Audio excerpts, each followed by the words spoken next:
गई खास भजेबा कल सरस्वती मैया के पूजा मैट्रिक पास भजेबा कल सरस्वती मैया के पूजा मैट्रिक पास भजेबा एक गाँव शहर में सबके नजर में जहो एक गाँव शहर में सबके नजर में खास भजेबा एक खास भजेबा कल सरस्वती मैया के पूजा मैट्रिक पास भजेबा कल सरस्वती मैया के पूजा मैट्रिक पास भजेबा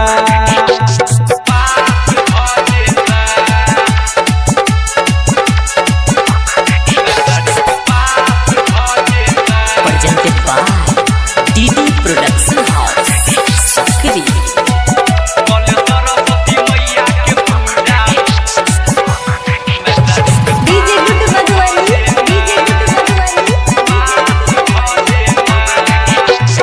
स्कूल पढ़ के कोचिंग पढ़ के कुछ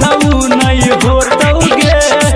मैया सरस्वती के नाम ले बढ़िया नंबर एतौगे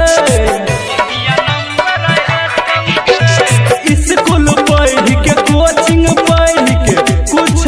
नहीं होतौगे मैया सरस्वती के नाम ले बढ़िया नंबर एतौगे मनदा नहीं बतिया हेतौ दूरा गतिया जहो मनदा नहीं बतिया हेतौ दूरा गतिया नाच भजेबा हे गई नाच भजेबा कल सरस्वती मैया के पूजा मैट्रिक पास भजेबा कल सरस्वती मैया के पूजा मैट्रिक पास भजेबा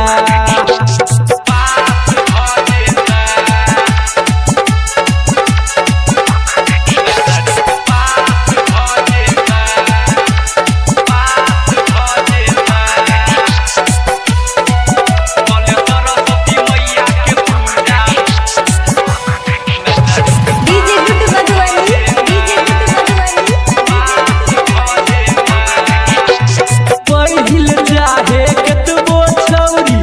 माथिया विज्ञान गे मैया सरस्वती के नाम ले सब एतौ ध्यान गे पहिल चाहे केतबो छौरी माथिया विज्ञान गे मैया सरस्वती के नाम ले सब एतौ ध्यान गे कल तू खरचा भज तो चरचा जहो कल तू खरचा भज तो चरचा टॉप क्लास भजेबा टॉप क्लास भजेबा कल सरस्वती मैया के पूजा मैट्रिक पास भजेबा कल सरस्वती मैया के पूजा मैट्रिक पास भजेबा